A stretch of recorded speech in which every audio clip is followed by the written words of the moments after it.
네가 매달 급여에서 찢어서 넣는 그 돈, 연말에 세금 돌려받는 것만 생각하고 정작 그 계좌 안에서 돈이 어떻게 굴러가는지는 전혀 신경 안 쓰고 있지 않습니까? 만약 그렇다면 지금 이대로 당신의 IRP는 마이너스입니다.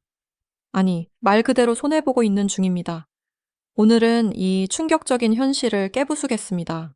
대한민국 직장인들, 특히 은퇴가 코앞으로 다가온 50대 이상이라면 IRP, 개인형 퇴직연금 계좌 하나쯤은 다들 갖고 계실 겁니다. 그런데 대부분의 사람들이 IRP를 어떻게 생각하느냐? 그냥 세금을 좀 덜 나에게 해주는 통장, 이 정도로만 알고 있습니다. 연말 정산 시즌이 돌아오면 IRP에 800만 원, 900만 원 채워 넣어야지 하면서 열심히 입금합니다.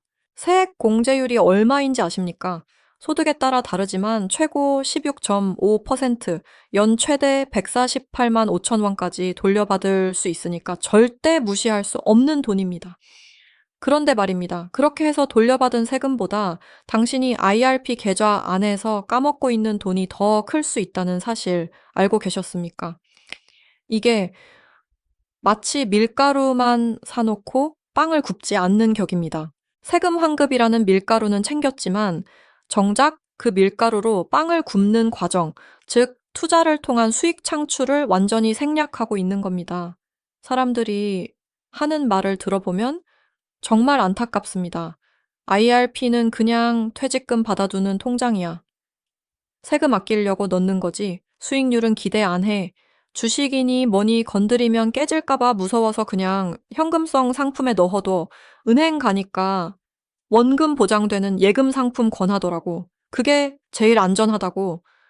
이게 전부입니다. 이게 바로 함정입니다. 왜 이런 생각이 위험한지 하나씩 뜯어보겠습니다.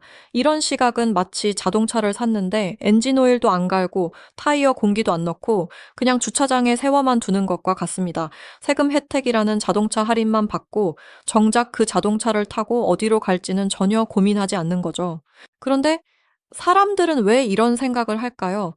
은퇴라는 목표가 너무 멀게 느껴지고 투자 자체가 두렵기 때문입니다. 하지만 두려움 때문에 아무것도 안 하는 것이 가장 위험한 선택이라는 사실을 깨달아야 합니다. 이 현상의 본질은 무엇이냐? IRP를 단순한 세금 환급 통장으로만 바라보는 시각 자체가 문제입니다. 본질은 그게 아닙니다. IRP의 진짜 본질은 장기 복리 투자 플랫폼입니다. 세액공제는 그냥 보너스에 불과합니다. 진짜 목적은 이 계좌 안에서 10년, 20년, 30년 동안 자금을 불려서 은퇴 후에 써먹는 것입니다. 세금을 당장은 내지 않고 연금을 받을 때로 미루는 세금 이연 효과. 여기에 수익이 나면 그 수익에 붙는 배당소득세나 양도소득세도 당장은 안 냅니다. 이게 무슨 뜻이냐면은 당장은 세금을 한 푼도 안 떼고 원금과 수익을 전부 다시 굴릴 수 있다는 뜻입니다. 이게 복리 효과의 마법을 극대화하는 조건입니다. 마치 눈덩이를 굴리는데 중간에 누가 와서 눈을 조금씩 떼어가지 않는 것과 같습니다. 눈덩이는 점점 더 커지고 더 빠르게 굴러갑니다. 그런데 현금이나 예금에만 넣어두면 어떻게 됩니까? 눈덩이를 굴리지 않고 그대로 두는 겁니다.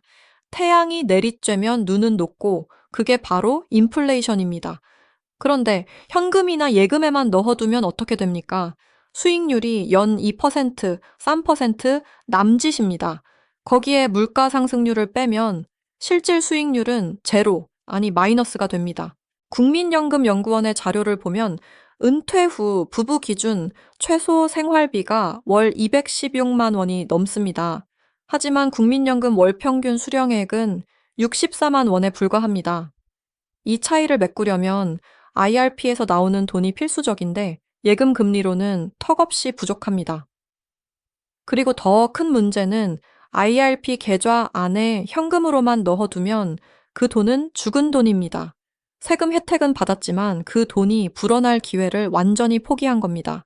이게 바로 마이너스의 진짜 의미입니다. 기회비용을 생각하면 엄청난 손실입니다. 여러분이 1년에 1,000만 원을 IRP에 넣고 20년 동안 예금에만 넣어두면 대략 2억 4천만 원 정도가 됩니다. 하지만 같은 돈을 연 평균 7% 수익률로 굴리면 20년 후에는 약 4억 3천만 원이 됩니다. 차이가 거의 2억 원 가까이 납니다. 이게 바로 방치의 대가입니다. 자, 그럼 구체적인 숫자로 따져보겠습니다. 당신이 소득이 4,500만 원 이하라고 가정하면 IRP에 900만 원을 넣었을 때 최대 148만 5천 원을 환급받습니다.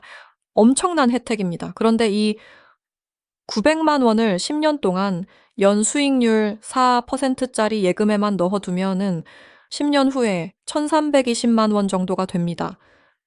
물가 상승률을 연 3%로 잡으면 실질 구매력은 거의 그대로입니다. 그런데 같은 900만 원을 연 수익률 7%짜리 글로벌 주식형 ETF나 채권 혼합형 펀드에 넣어두면 어떻게 됩니까?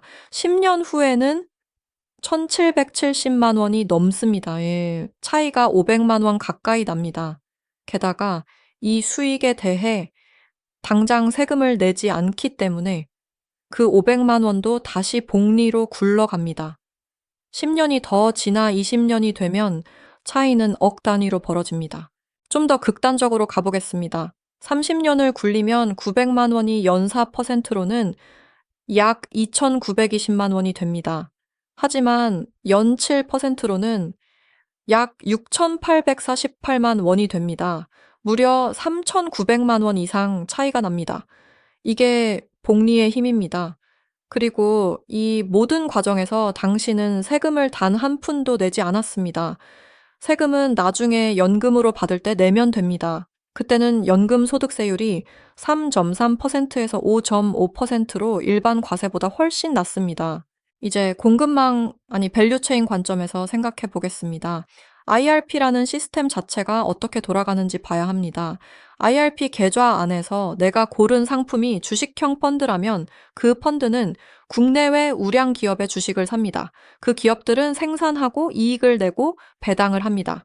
이 모든 경제 활동의 결과물이 바로 당신의 IRP 수익률입니다. 완성차를 만드는 현대자동차, 반도체를 만드는 삼성전자, 아니면 미국의 애플이나 마이크로소프트 같은 기업들이 당신의 IRP 자금으로 돌아가고 있는 겁니다. 당신이 직접 주식을 사지 않아도 IRP라는 통로를 통해 당신은 세계 최고 기업들의 주인 중 한 명이 되는 겁니다. 그런데 이걸 현금으로만 놔두면 당신은 이 거대한 경제 성장의 혜택에서 완전히 소외되는 겁니다. 없어서는 안 될 핵심 부품을 만드는 회사에 투자하지 않고 빈 차고만 바라보고 있는 꼴입니다. 생각해 보십시오. 여러분이 매일 사용하는 스마트폰, 자동차, 의료 서비스, 이 모든 것이 기업의 이익으로 연결되고 그 이익이 주주에게 돌아갑니다. IRP는 그 주주가 될 수 있는 가장 쉬운 통로입니다. 그런데 현금만 들고 있으면 이 거대한 가치 사슬에서 완전히 빠져나와 있는 겁니다. 거시적인 큰 그림을 한번 보겠습니다. 지금 전 세계는 인플레이션과의 전쟁 중입니다. 각국 중앙은행이 금리를 올리고 내리면서 경제를 조율하고 있습니다. 이런 상황에서 현금만 들고 있으면 실질 가치가 계속 깎여 나갑니다. 반대로 우량 주식이나 채권을 보유한 사람들은 기업의 이익 성장이나 이자 수익을 통해 자산을 지킵니다.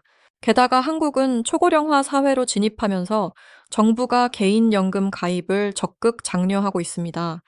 세액공제를 늘리고 연금 수령 시 세율을 낮추는 등 정책적으로 밀어주고 있습니다. 이 흐름은 단기 테마가 아니라 앞으로 수십 년간 이어질 구조적인 변화입니다. 이 변화를 타지 않으면 은퇴 후에 더 큰 고통이 옵니다.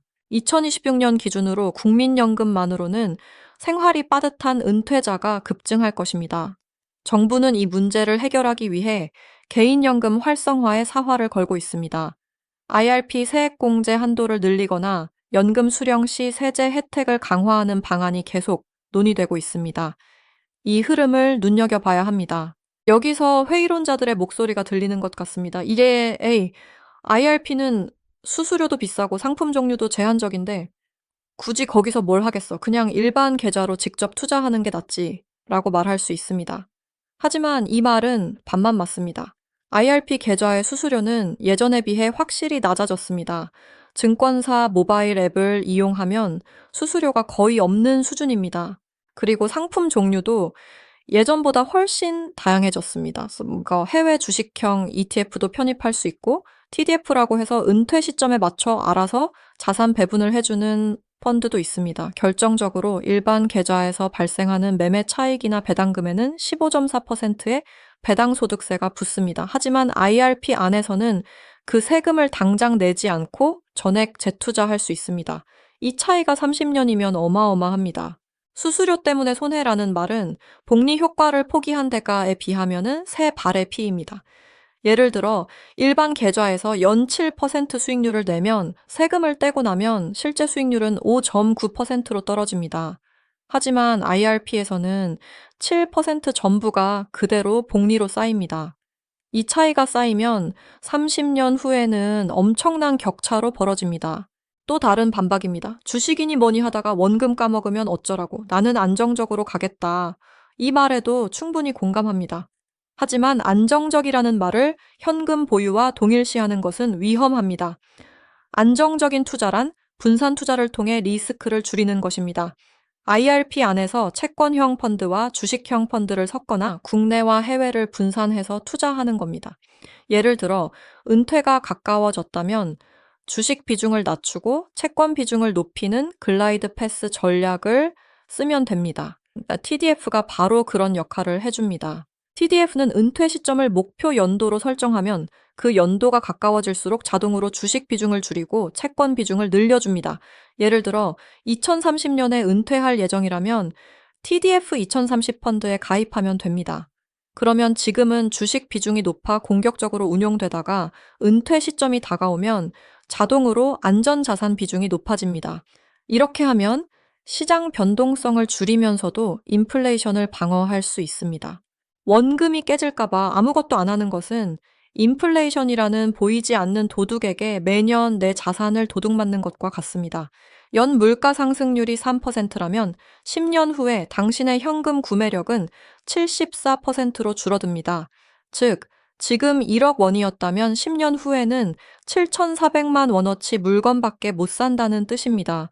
이게 바로 안전하게 현금만 들고 있을 때의 결과입니다. 자, 그렇다면 당신의 IRP를 진짜 은퇴 자산으로 만들기 위해 무엇을 봐야 합니까?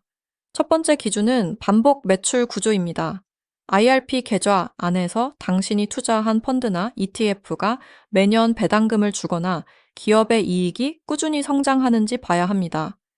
예를 들어 S&P 500 지수를 추종하는 ETF는 미국의 대표 기업 500개가 매년 내는 이익을 당신에게 돌려줍니다.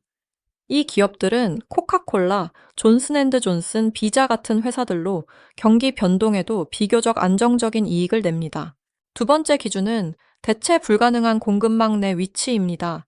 당신의 IRP 자금이 글로벌 반도체나 헬스케어, 필수 소비자의 같은 절대 사라지지 않는 산업에 투자되고 있는지 확인하세요. 예를 들어 ASML이라는 네덜란드 회사는 전 세계 반도체 회사가 없으면 반도체를 만들 수 없는 극자외선 노광 장비를 독점 공급합니다. 이런 회사에 투자하는 펀드가 있다면 그건 공급망 내에서 절대 대체 불가능한 위치에 있는 셈입니다. 세 번째 기준은 정부 연결성입니다. IRP 자체가 정부의 세제 혜택을 받는 제도이기 때문에 정부 정책과 연결된 상품, 예를 들어 국채나 우량 회사채에 투자하는 것도 좋은 선택입니다. 중요한 건 이름만 IRP인 예금 상품에 모든 돈을 묶어두지 말고 실제로 자산을 키워줄 수 있는 상품에 분산 배치해야 한다는 점입니다. 체크리스트를 만들어 보십시오. 내 IRP 계좌에 예금만 들어있는가? 해외 주식형 ETF가 하나라도 있는가? TDF가 있는가? 채권형 펀드가 있는가? 이 질문에 전부 아니오라고 답했다면 지금 당장 자산 배분을 다시 해야 합니다. 물론 경고할 점도 있습니다. IRP는 중도 인출이 원칙적으로 불가능합니다. 아파트를 사겠다, 급전이 필요하다고 해서 맘대로 빼낼 수 없습니다. 그래서 목돈이 필요할 때는 답답할 수 있습니다. 또 투자 상품에 따라서는 단기적으로 마이너스 수익률이 나올 수도 있습니다. 시장이 안 좋을 때는 계좌 잔고가 줄어드는 모습을 봐야 할 수도 있습니다. 특히 은퇴가 임박한 분들은 단기 하락에 더 민감할 수밖에 없습니다. 하지만 중요한 건 은퇴까지 남은 시간이 10년, 20년이라는 긴 호흡이라는 점입니다. 지금의 조정은 오히려 더 싼 가격에 매수할 수 있는 기회입니다. 2008년 금융위기 때 S&P 500 지수는 50% 가까이 폭락했습니다. 하지만 그 이후 10년 동안은 연 평균 13%가 넘는 수익률을 기록했습니다. IRP는 단타를 치라고 만든 계좌가 아닙니다. 긴 시계열로 봤을 때 우량 자산의 가치는 결국 우상향합니다. 그리고 IRP는 그 우상향 곡선을 세금 부담 없이 온전히 누릴 수 있는 유일한 통로입니다. 일시적으로 마이너스가 나더라도 그때는 오히려 더 많은 펀드를 싼값에 매수할 수 있는 적립의 기회로 삼아야 합니다. 결론입니다. 지금 당장 하지 말아야 할 것 세 가지를 말씀드리겠습니다. 첫째, IRP 계좌를 만들기만 하고 방치하지 마십시오. 둘째, 세액공제만 받고 현금성 상품에 모든 돈을 처박아 두지 마십시오. 셋째, 무조건 안전해야 한다는 생각으로 주식이나 채권형 상품을 아예 외면하지 마십시오. 이제 당신이 해야 할 일은 간단합니다. 지금 당신의 IRP 계좌에 로그인해서 자산 현황을 확인하십시오. 예금이나 머니마켓 펀드만 가득하다면 당장 자산 배분을 고민해야 합니다. 은퇴까지 남은 기간과 투자 성향을 고려해서 글로벌 분산 투자 ETF, 우량 채권형 펀드 또는 TDF를 섞어서 리밸런싱 하십시오. 세금은 나중에 연금으로 받을 때 내면 됩니다. 그때는 연금 소득세가 3.3%에서 5.5%로 아주 낮습니다. 일반 금융소득 종합과세 대상이 되면 소득에 따라 6%에서 45%까지 세금을 내야 하는 것과 비교하면 연금 수령 시의 세율은 파격적으로 낮은 수준입니다. 은퇴는 먼 미래의 이야기가 아닙니다. 바로 내일의 나입니다. 내일의 내가 오늘의 내 선택에 감사할 수 있도록 지금 당신의 IRP를 깨우십시오. 내일 당신이 은퇴한다면 지금 당신의 IRP 계좌가 얼마나 받쳐줄 수 있을지 생각해 보십시오. 만약 현금만 가득하다면 인플레이션을 감안한 실질 자산은 줄어들고 있을 것입니다. 세액공제라는 당근에만 현혹되지 말고 진짜 중요한 건 그 안에서 돈을 불리는 것입니다. 오늘 말씀드린 내용이 도움이 되셨다면 주변에 아직 IRP를 현금 창고로만 쓰고 있는 분이 계신다면 이 영상을 꼭 공유해 주시고 더 많은 은퇴 준비 꿀팁을 받아보시려면 구독과 좋아요 잊지 마십시오.